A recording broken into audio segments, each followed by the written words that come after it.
Conversations. I'm your host, Sheila Seppi, and you are watching us on the Conscious Awakening Network right here with our wonderful guest tonight, which I will introduce in just a moment. But I have to do my little PR here. So if you have not already signed up to be on our mailing list, please do so at the consciousawakeningnetwork.org, or you can catch us on the replays on our YouTube channel or your favorite podcast locations, or even on our television platforms of Roku, Amazon, Apple TV, Android TV, or you can catch us on the website or on our downloadable phone app. But you've got to go to your phone app store and download it, as well as to your television network store. So tonight I am excited to bring up our guest for the evening, Christine Gold. So Christine, I want to go ahead and spotlight you so people can see who I'm talking about as I introduce you.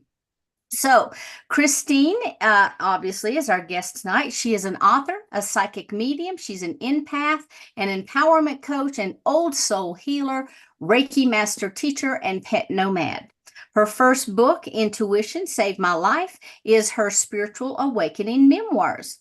She's also the creator of an oracle deck called The Empath's Journey. So many of you may have that. And if you do, you can go grab it, because here's your creator right here. Now, Christine is also the podcast host of Heart Led, Soul Fed. She's a course creator and a mentorship creator. She guides empaths, old souls, sensitives to heal anxiety, unworthiness, and overwhelm. Now, she experienced corporate burnout. She was bullied, experienced homelessness, hopelessness, narcissistic relationships, depression, anxiety, and 2 attempts to die by suicide. And as she puts it, she received divine intervention by a spiritual 2x4 over the head. I think a lot of us have had those 2x4s over the head. So you're in good company tonight.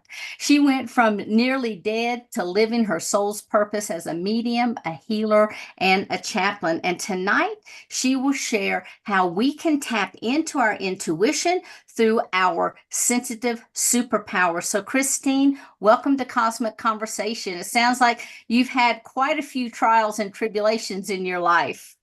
Oh, absolutely. It's a divine setup. As I say it, you really have to go through it to grow through it. Mm-hmm. Oh, hold on here. Yeah, there might be a dog bark or two. He's just We're all protecting the pet lovers, so property. that's great. So, but and of course, they always know when you're on camera, right? They're Oh, very of course. Yeah. um, anyways.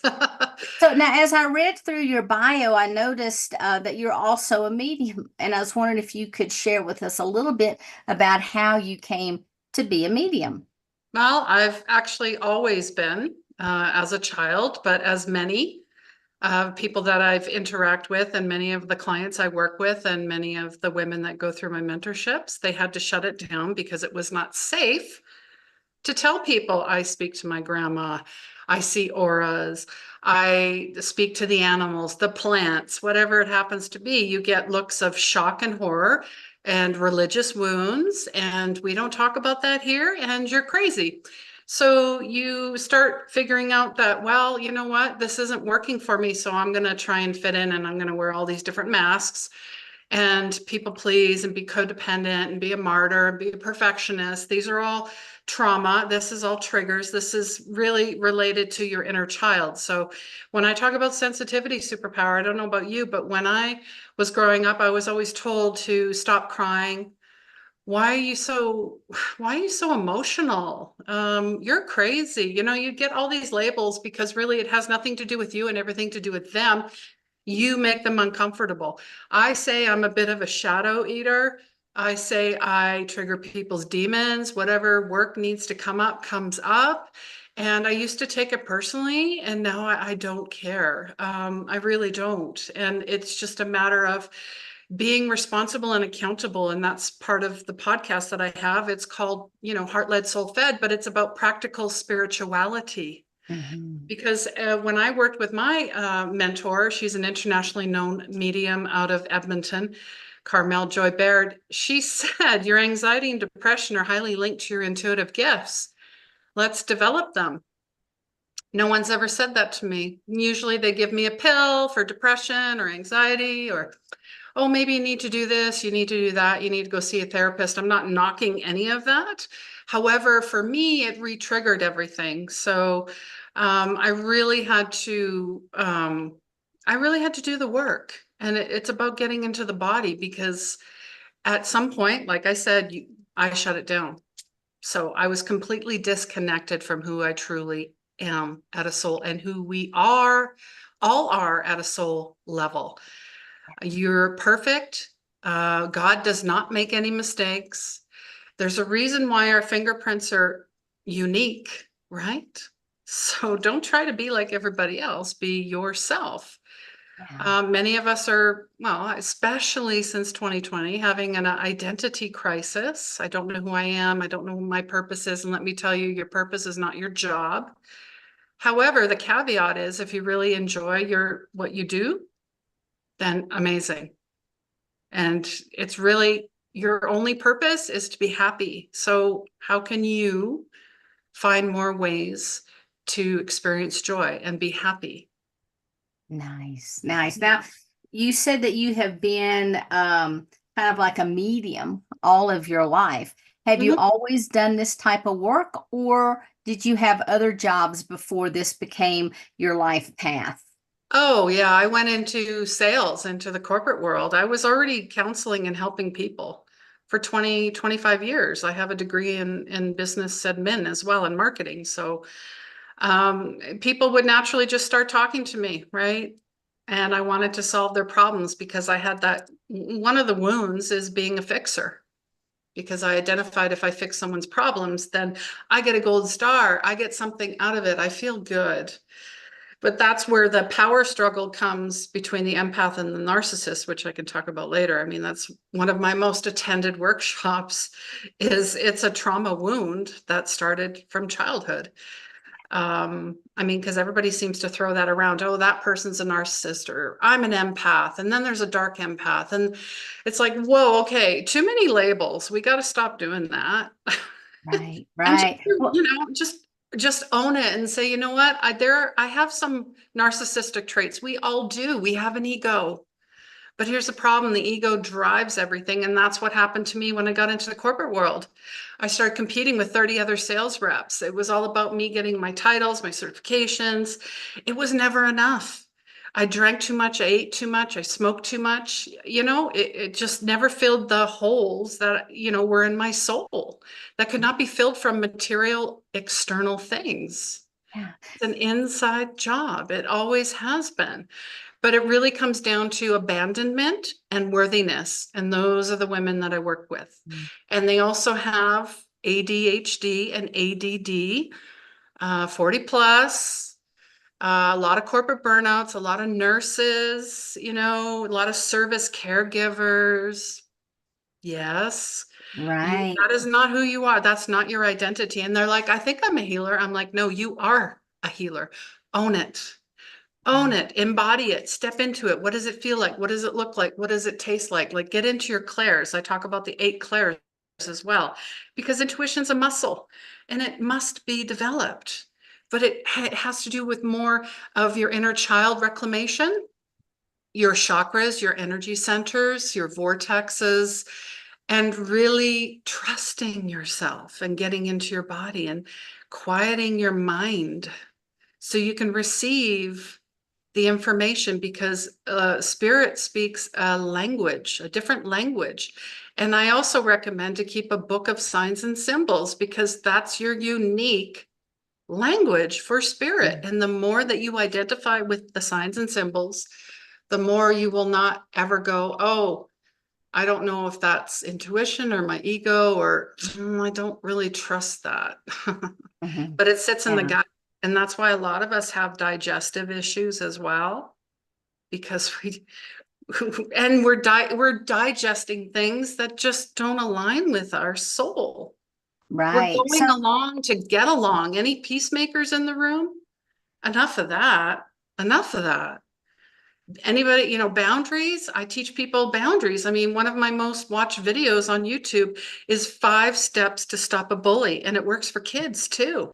It works. It works. Like, let's just say 9 times out of 10, most people, including your mother or father or whoever, your family, they want the best for you. But from their perspective, when they're giving you help or advice, they Hmm. see it through their lens, right? Right, right. So now earlier you mentioned trauma in early childhood and how Right. that links to our paths now. Can you talk a little bit about that? Well, it's all intergenerational. We're clearing that right now. That's why we're seeing so many things coming out in the world. I mean, it is an illusion as well, but it's all being brought up because it's underneath. It was all buried. I don't know about you, but my family they wouldn't talk about stuff like that, or we didn't like confrontation. We would just avoid things, and so but now we're the chain breakers. We're saying no more. No more. This stops with me because I don't want this to be passed on to my kids and my grandkids and 7 generations ahead. Now, the indigenous culture, they go 7 generations back. So that's what we're clearing right now, 150 years of crap. And even before that, it's all connected. And really, I follow Dr. Gabor Mate, who is the founding father of trauma and addiction, and he says it even starts before preconception. If you're not Right, wanted, that baby feels that. There's right. a lot of strife. That baby, I mean, Dr. Mate was born into Holocaust. Can you imagine? Mm. Right? So that's what we're clearing. We're clearing all I'm not good enough. I need more. I need to survive. People are out to get me. No, none of it's an illusion. It's not true. They're all lies. It's all lies. And it's all based in fear. And what's the cure? Love. Love cures everything. So Love now is is that the superpower? Is love the superpower? Yeah, because when you get into your sensitivities and figure out, well, there's nothing really wrong with me, I'm pure love. Everything transforms. Nice. Everything. So now, you were also talking about alignment a little bit earlier. So, how can people tell if they're basically out of alignment, whether it's an emotional alignment, a chakra alignment? How can they, are there any telltale signs? Oh, there's so many, and they start out very, subtly, right? Subtle signs. Like maybe you're having, like I said, we're going to go back to tummy issues, just little things. You're feeling anxious, but maybe you're taking a big leap in your life. That's normal. That's like performance anxiety in a way. So we got to learn to know the difference when it's unmanageable. So as well, your relationships are the same type of people coming into your life. I mean, I hear this from women a lot. Oh, I'm just looking for the love of my life. Why do I keep attracting the same people? Because you're broadcasting out whatever that is that's not healed within you. That's why. Yeah, So absolutely. I say do the inner work before you find they need to be someone that complements your life, adds to your energy grid, does not deplete from your energy grid, from who you are. So and the most subtle signs is physical ailments, absolutely, mental, emotional, like depression, anxiety are probably the biggest ones for sure. But and addictions, if I mean, that's why I smoked. You get that instant gratification. And Mhm. then after 5 minutes, okay, now what? Right? What it doesn't Right. work. They're all temporary band-aids. So if you find that you're band-aiding your life, something's out of alignment. Now, how will people be able to identify what's out of alignment? By feeling like that's why we go into our body. I teach people how to meditate. I teach them how to go through their chakras. I teach them Reiki so they know what it feels like when they're feeling something and when Mhm. something is off. Yeah. Yeah, I know a lot of times people, they just overlook that power center because a lot of times there's so much intuition, especially the clairsentience that's located, Yes. within that will center. But Mhm. it gets, I call it cobwebbed over as people continue to add to whether it's generational trauma, ancestral miasms, whatever that is that they don't clear, then that sort of, kind of begins to shut down. But because it's never awakened, a lot of people don't know what that feels like to truly be in their body and to truly step out and, embrace the gifts that they have. So, for those types of people who have not broken out yet, what kind of tips do you have to share with them? Be open to everything and attached to nothing. That's the biggest piece because I call them ego snags, meaning, I have to have evidence. It has to be proven. I have to just because they don't trust yourself. I think that's the biggest piece. And ego for me stands for edging God out. Ego is not the enemy. It blocks your third eye. That's what I teach people Mhm. as well. And now it sits at the back of the head and it's your spine, it's your support system. It's your root chakra, but we're all living in survival mode when we need to move into thriving. We're all connected and interconnected. You are the universe. We are. And people are like, well, what's a really good affirmation? I am. And whatever you want to put after that, go for it. Whatever you struggle with. If you don't think you're good enough, I am worthy. If you are living in fear, I am love. If you are triggered a lot and you react to things, I am peace. Because really, it's about removing those buttons. Anybody here have anyone that can push your buttons? I think family is probably the biggest one, right? Because we feel obligated or they guilt and shame you. And there are a lot of family members who are narcissistic as well. And Okay, now it's really hard to earlier, yeah, unhooked from that. earlier when you mentioned narcissistic behaviors, you said we would come back and revisit that. So you want to talk a little bit about narcissism? Absolutely. Like I said, we all have traits. We all have been in spaces or places where we've been narcissistic. How can you tell? The biggest telltale sign is when you're around someone and you feel completely drained. They suck the Mhm. life out of you. They're energy vampires. They only come around when they need something. They're all about drama and they have groups of people adoring fans and they just can't get enough. They're always in the spotlight and they're never wrong. And don't you ever point a finger at them because they'll come at you with with unleashed fury. My biggest advice is you need to, when you feel drained, you feel angry, you feel sad, you feel depressed, that's a huge sign.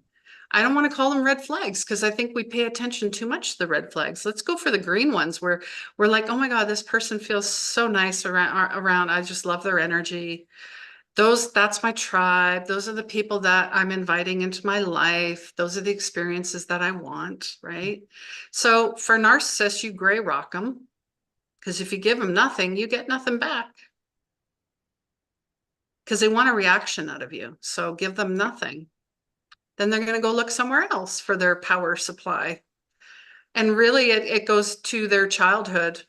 The scenario is there's two children or it could also be an only child, but it tends to be two or three. One turns up their emotions because they notice there's a lot of strife and abuse going on in the family. So they want to they want to take care of everybody. The other one turns it down and says, I'm out. That's a narcissist. I'm not doing this. I'm not doing this. And then they learn that they just continue to collect trophies and people and energy because they get something. But here's the thing, we both get something out of it. We get a hit when we help somebody, but we're not taking care of our own stuff. And the narcissist gets a hit because they just keep taking, right? Right. Because it feels good. Both are one and the same. And it all comes down to abandonment wound and worthiness wound. And they're all decisions and choices. I mean, that's what life is about. You can choose at any time to step into love, to step into healing, step into forgiveness. That's a big one because I work with people that don't want to forgive. Well, guess what? You're drinking poison that you're wishing upon the other person. You're drinking it. You're slowly killing yourself.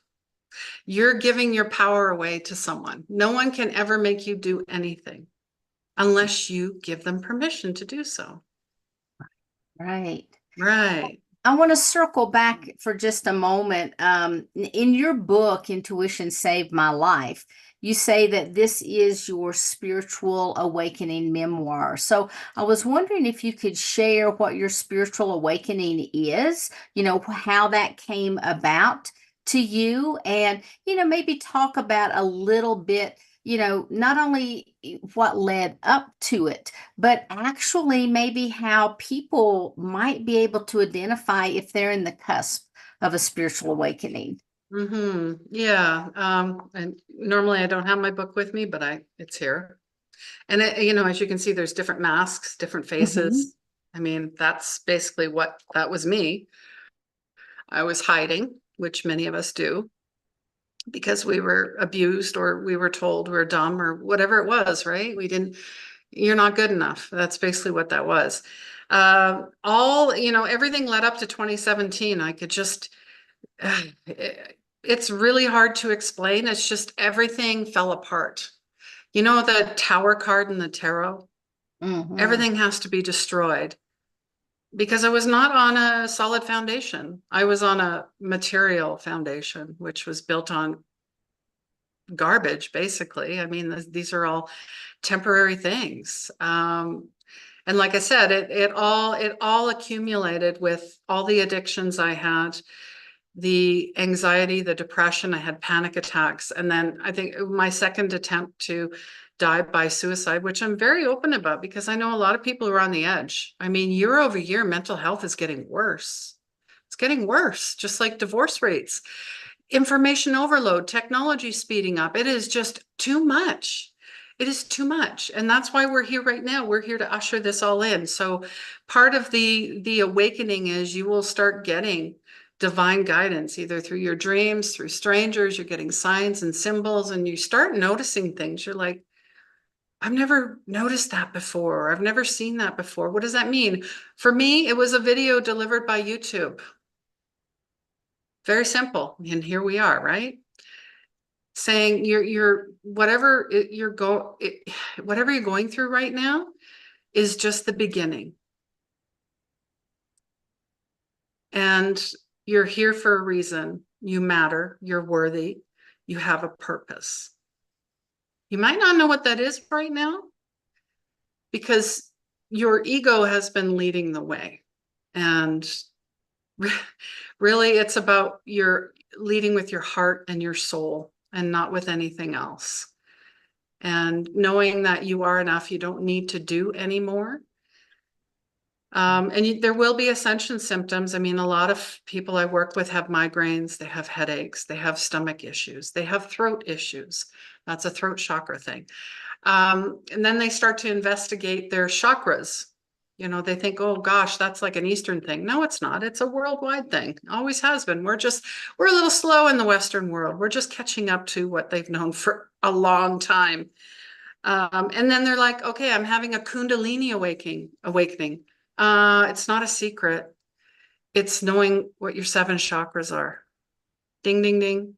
We tend to, oh, it's some woo out of this world thing. No, it's not. It's get into your body. Someone just put a real fancy label on it to confuse you. So really, I want you to investigate who you are, what comes in for you. Do you get visions? Do you have clairvoyance? Is it clairaudience? Are you hearing things? For me, I wake up in the morning, I hear songs. Hmm. Always. And if I'm working with a client, I'm like, I got a song for you. Go check out the lyrics. They're like, why? I'm like, because there's messaging in there. And then you'll probably hear it again and again and again. You're like, oh, I know who this is. Um, That's why it's important to build signs and symbols, to write them down, especially if you've lost a loved one. You can speak to them. You just have to ask. Because if you don't ask, you don't get. Not going, well, I think that might be my mom. No, specifically, like if there's something you remember of your mom, like for mine, for example, when I see hummingbirds or hear them, feel them, know them, that's my mom. If I see tens, 10, $10 bills, dimes, that's my mom, right? My dad, he comes in as some wacky blue jay bird because my dad was a comedian. He was always squawking and making a ruckus. So it's really about paying attention to the signs and knowing that this is, you're not crazy, you're just waking up. Some people say you've been asleep or whatever that happens to be. You will start losing people in your life because you have finally learned that these people, well, yeah, they taught you lessons. You're here for lessons. You have a soul's contract. But as you're ascending and rising, not that you're better than them, they just can't sustain the level of energy that you're at. And you can not preach at them either. Get off your soapbox because they're not listening. They're not ready to hear your message. So continue to follow whatever it happens to be. If you want to work with sound baths, if you want to work with energy frequencies, if you want, and smudging and crystals, like just go to whatever you're drawn to. I know a lot of witchy people too, and they love herbs and they like making tinctures and they're amazing in the kitchen, when they're cooking. I mean, that's an art. It truly is. Get into the arts. Arts is very therapeutic. A lot of musicians were channels. We are all channels, actually, just in our own right, whether it's writing or singing or dancing or just being the best bus driver in the world. Like, it's about being happy where you are now. Mm-hmm.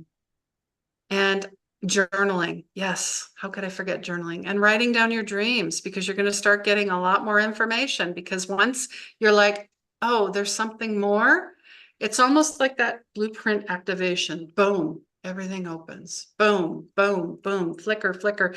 I like spider web analogy too. They weave their web. Spiders are very, um, I love spider energy as well. Because they're very much attached to our dreams. Because a lot of us, like I've worked with a few women who have said, I don't have any dreams. I have no dreams. I have no dreams as a child. Breaks my heart. I mean, I asked people last night, what are your dreams? Complete crickets. And I'm like, wow. I said, you know what? I need to talk to every single one of you because you managed to manifest all your dreams. That's amazing. I haven't.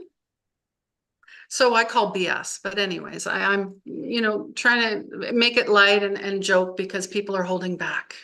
That's the other Right. thing. Why are you holding back? Who Yeah. cares? Be yourself. There's not going to be another one like you ever. And the children that are coming in right now, preloaded to where we all are right now. Star seeds, indigos, crystals, crystalline children. We need to embrace them. We need to nurture them. If they're talking about star system M45 and UFOs and aliens, say, amazing, honey, tell me more. Right. Right. Right. Yeah, so many children are coming in wide awake. I want to ask you about your Oracle deck, the Empath's Journey. Can you tell us a little bit about that and how people might be able to use it? Oh, absolutely.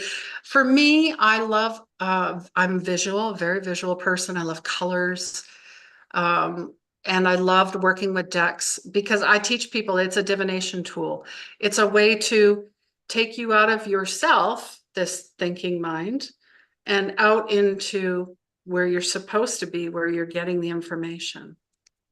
So I created the Empath Journey. It's a 44 card deck. I love the number four. I love repeating numbers. Fours are very symbolic for me, and I've actually been reincarnated 44 times. I know this for a fact.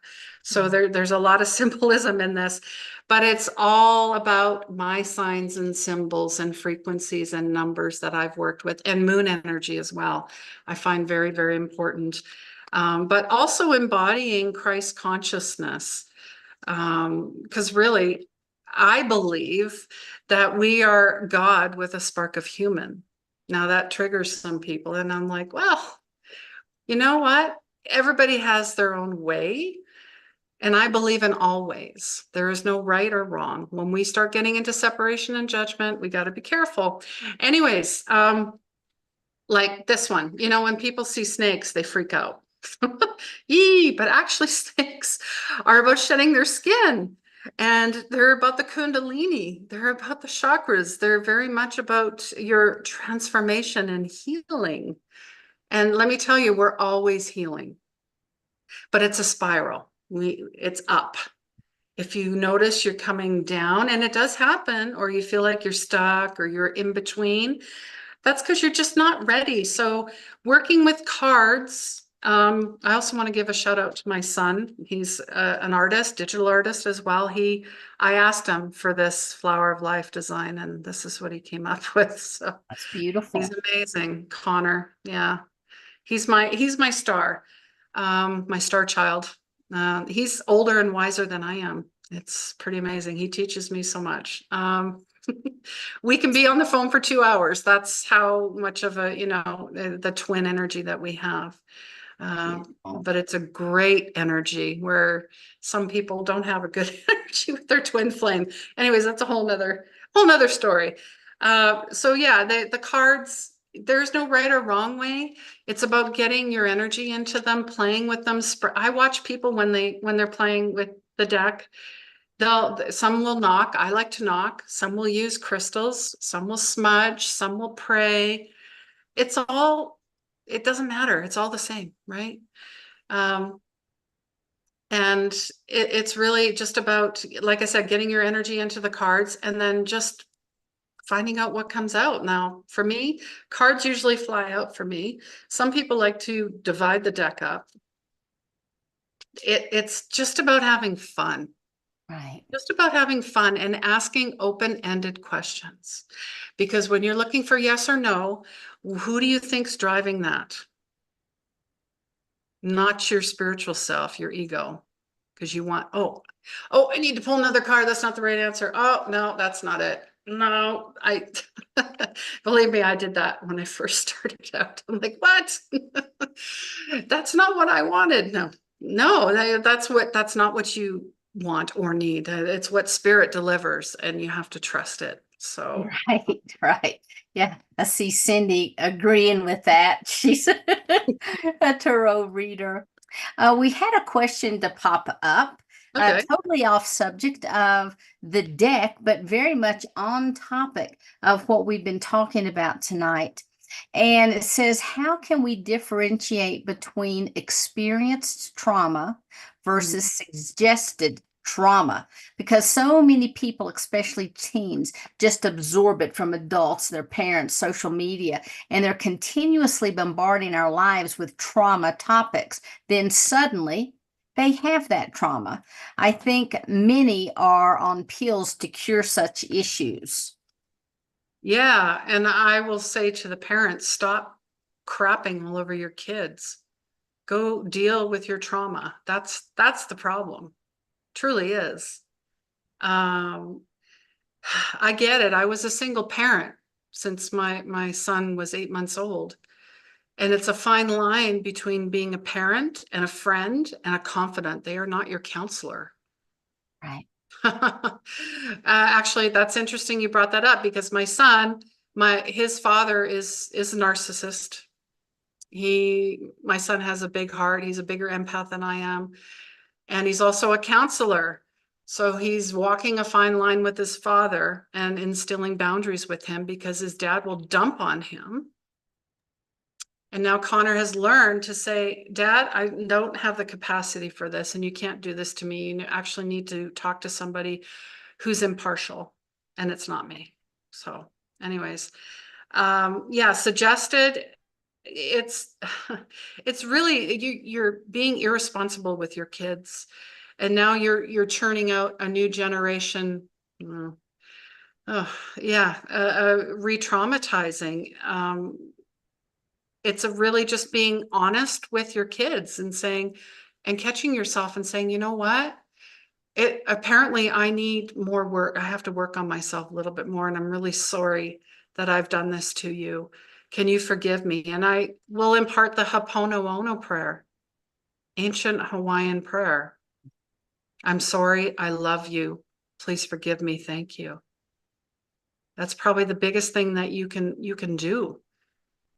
And it's about boundaries. It really is. I mean, I taught my boys, you can't expect anyone to take care of you. You have to own your stuff. You cannot expect a woman, especially, I love this one, I think I raised them real well, to do your laundry or to cook for you or to be your mom, because it's not going to happen, honey. It's not going to happen. So, um, yeah, I get that because my niece is psychic as well, and she's really struggling um, with there's some trauma going on in the family, and it's all being dumped on her, and it's coming out, and she is having a lot of mental health issues. So I'm dealing with that right now, actually. Yeah. So that was a great question. And if anyone else has any questions that they'd like to ask, if you'll please put those in the chat and we will bring them up. But until they do, I have another question for you. Now, one of the things that we notice that happens in our society, so many people basically willingly give their power away. Mm. They've not learned those boundaries that you're talking about. They think that they're helping other people when in fact they end up resenting those very decisions that they just made. So can you talk with us just a little bit about giving our power away and ways that we can recognize that and ways to stop it? Yeah, I see it as you got a hole in the bucket. It's an energy leak. And it comes back to not dealing with your stuff. That's why we're doing it. We're avoiding our own problems. Yes, there is to be of service. I get that. But some of us take it extra. We're always, when someone says they'll give you the shirt off their back, and I'm like, okay, with boundaries, I hope, please.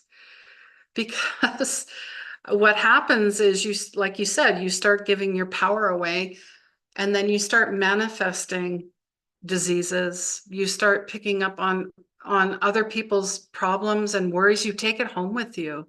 You really do. Like, that's why before I go into client healings or even coaching, I'm clearing myself. I'm clearing my vessel of whatever was going on in the day.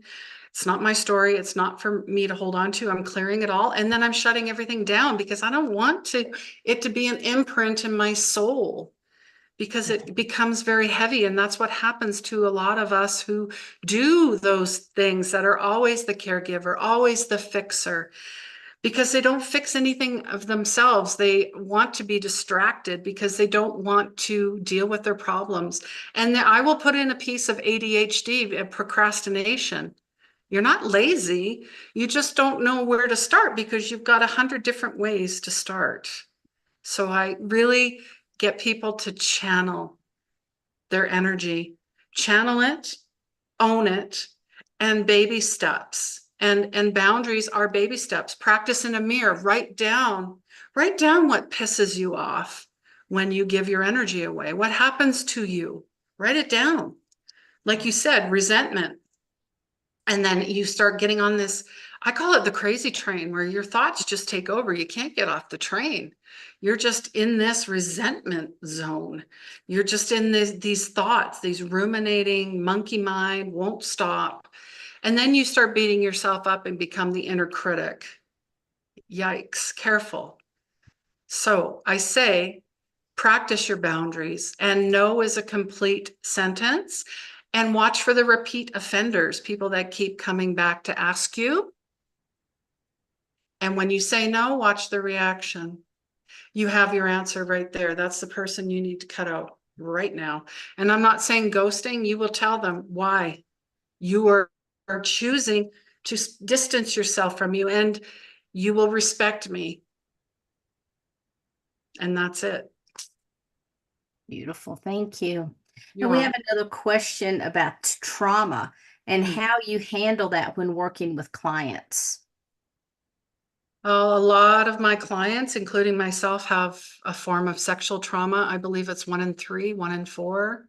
Don't know the number exactly, but um, it all, the first week of my mentorships, we go in like we go deep. I'm not about skimming the surface. I want to go in and like do psychic surgery in a way and get it out. And I also prepare them that this is going to be difficult and you're in a safe container. And I've been through this.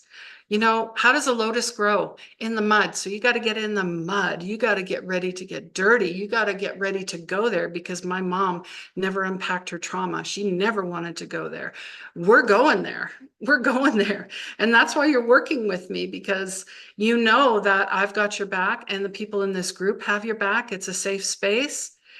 And your breakdown is for a reason. I think of broken pieces. It's a Japanese art. You take the gold and put it back together. We're all beautiful broken pieces. Who the heck is perfect? Please show me. I'll give you $1,000,000. There's no such thing.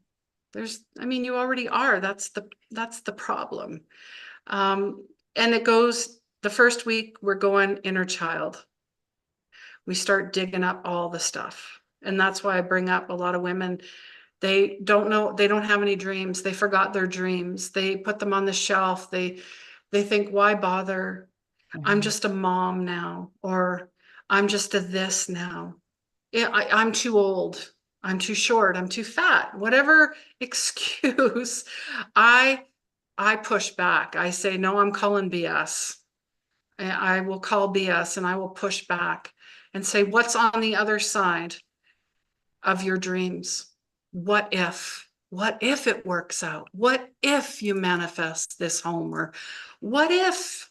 We got to start living in the we are miracles. Everything is possible and everything is working for me always, not against me. Because when you live in the victim mentality, you're going to continue to attract and be a magnet for that.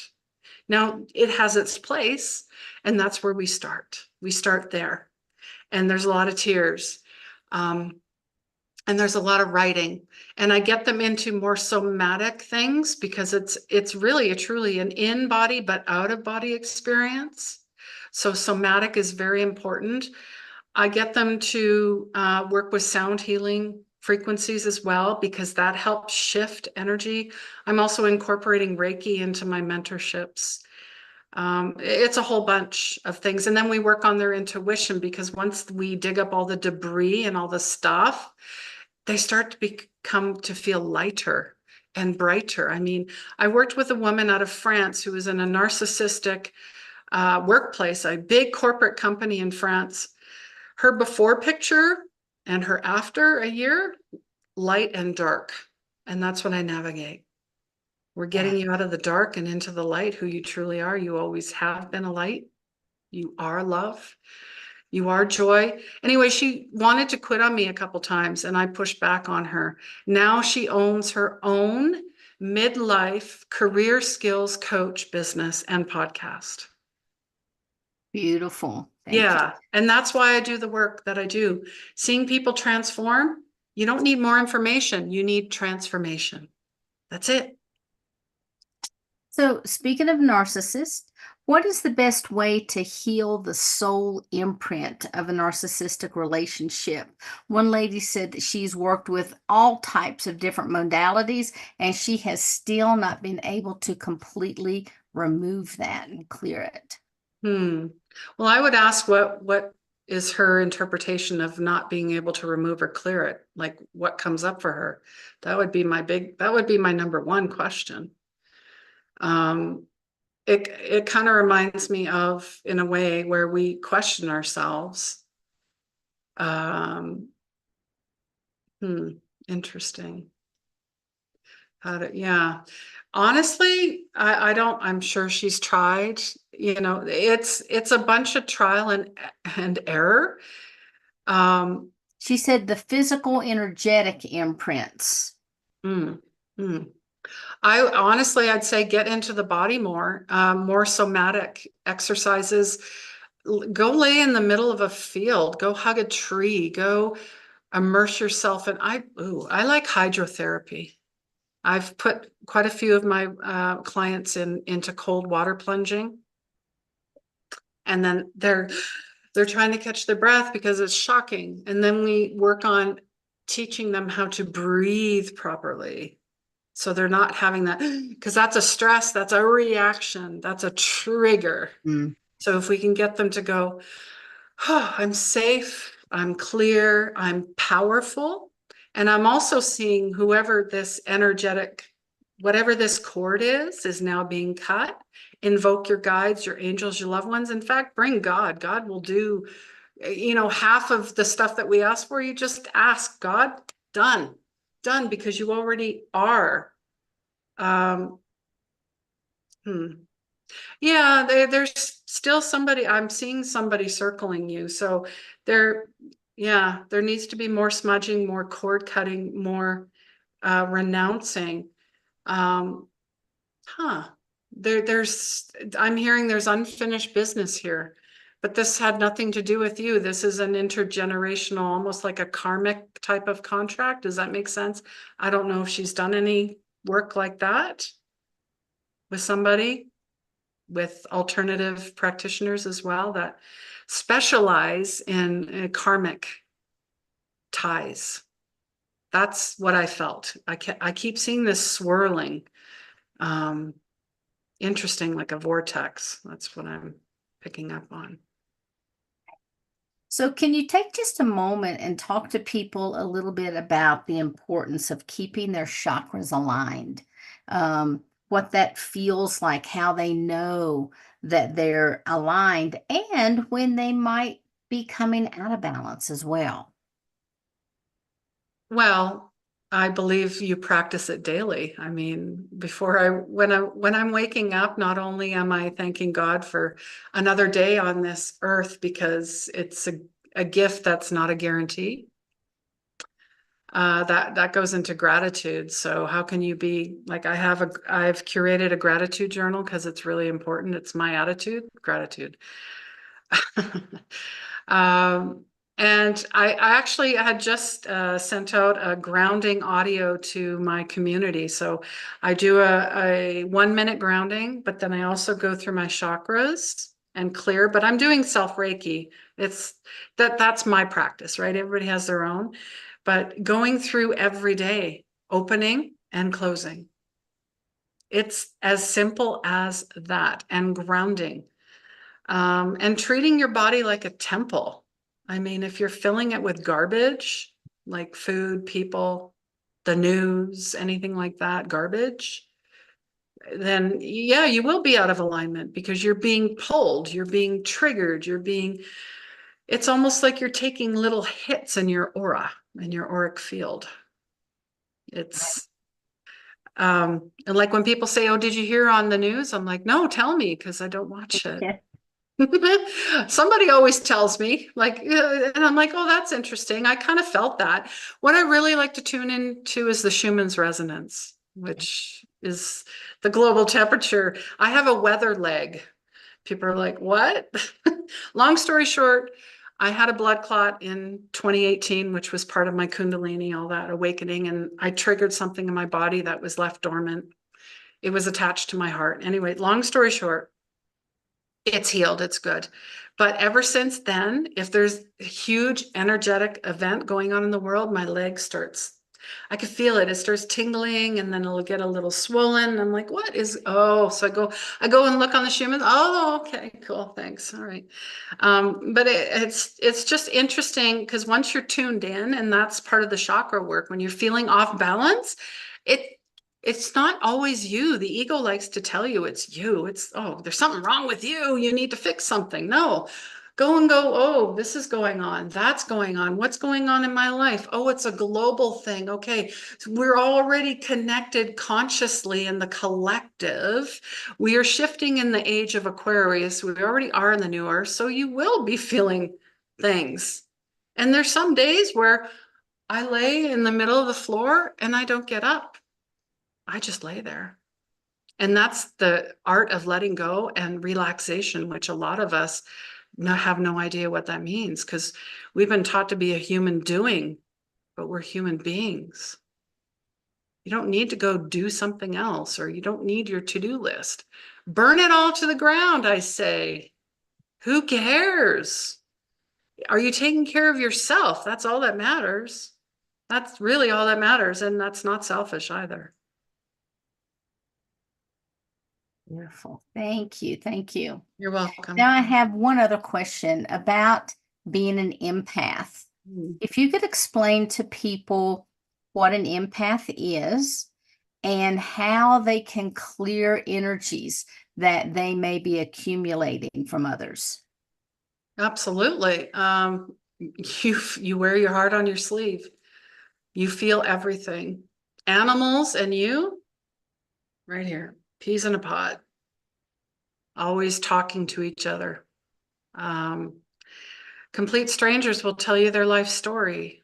And you're like, why is this person talking to me, telling me about their divorce? And they just go on and on and on. People come to you when there's problems, like there's a lot of strife. You feel like you're the counselor. And clearing, it goes back to the grounding and doing your daily chakra open, close. And I will throw in a bubble, putting yourself in a bubble. And that's not to, ooh, keep me away from those people. That's about owning your energy and keeping, I call it, well, I'll ask God to do the psychic vacuum, like if I'm in a big crowd like it was last night. Take it all out, clear myself so I'm not taking it home with me. Because when you're at work, it happens. You're interacting with people and they're poo-pooing all over you unconsciously, right? And then some of them are doing it on purpose. I get it because they can spot that you're very kind and you're sweet. And I say, well, I'm an empath, but I'm not a doormat. So not today, not today. So yeah, having the bubble, and then I'll put mirrors around the outside. So, and why? Not to hurt anyone, but if someone's sending you something that is not of love and light, it will be reflected back 1,000 times, and they're going to be like, oh, maybe I need to check myself. What am I putting out in the world? Right? So, the more aware and the more that we share, the more that we care for one another. And I will say a lot of us are unconscious. We're just used to, like, I have a friend I've known for 26 years. She still sounds like the same person I met, 25 years ago. She still has the same problems. She still has the same illnesses. I'm like, wow, okay. And I used to stay out of obligation, but I actually called her out a month ago and she didn't like it. So I don't know if I'll hear from her again, but do I care? No, I don't, because I'm not responsible for your stuff. And if you sound like a broken record, my sister did it to me too, because I was in victim mode many, many years ago when I left a domestic violence relationship, and with my kid in tow, I was very bitter towards men. And I just kept spouting and spouting. And one day my sister said, enough. I am married to the love of my life and I can't stand hearing you. And do you hear yourself? I didn't. To me, it sounded normal, Mhm. right? Most people come from a place of pain and suffering. That's a human condition. And we just want to be heard. We just want to be seen. I get that. You can do all of that, but with boundaries. When people call me now, I'm like, okay, are you here to vent to me or get advice? I need to know, because I'll tell you if I have the capacity to do so. So now Right. when they call me, they're like, oh, I just need to vent. I'm like, okay. So I put them on speakerphone. Here we go.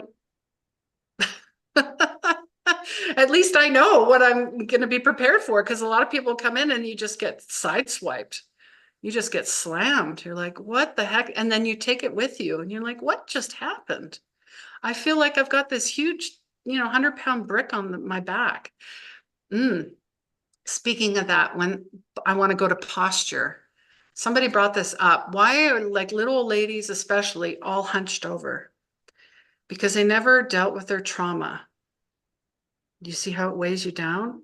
So they're always leaning forward, and I'm like, oh my God, wow, what an epiphany. Anyways, yeah, long story short. Awesome. So you've talked about courses, we've talked about your book, we've talked about a little bit of everything tonight. If people want to reach out and get a hold of you, how can they do so?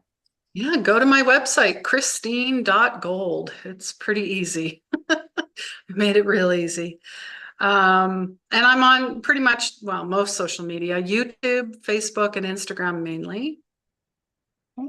And do you have any new classes or courses coming up that you want to share with people? Yeah, I had mentioned empath and narcissist, heal the trauma bond forever.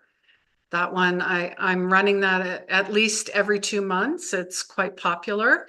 I also have the 8 clairs, which is about all of your clairs and how to develop them, notice them, work with them, develop, have fun.